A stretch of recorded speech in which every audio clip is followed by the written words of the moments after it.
Tushda somon ko'rishning ta'birlari.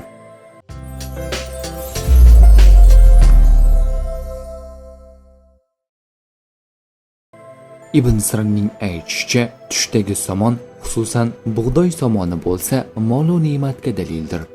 Tushida ko'p somoni borligini va uni uyiga tashiyotganini ko'rsa, halol mol ne'matni ko'p hosil qilishiga ishora. Agar arpa somoni bo'lsa, aytilganidan ozroq mol topadi. Kirmoniyning aytishicha, tushda somon xonasi borligini va somon uning mulki ekanligini ko'rsa, badavlat bo'lishi va ikki jahon murodini topishiga dalildir. Mag'ribiyning aytishicha, tushda somon xonaga o't ketganini va somon yonib ketganini ko'rsa, podshoh uning uyini musodara qilishi va mollarini tortib olishiga dalildir. Tush ko'ruvchi tushida hayvonlar somon yeyotganini ko'rsa, molini qo'ldan chiqarishiga dalildir.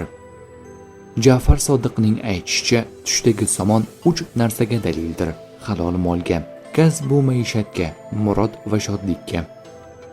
Tush ta'birlari bashorat emas, barcha narsani bilguvchi zot yagona Allohdir.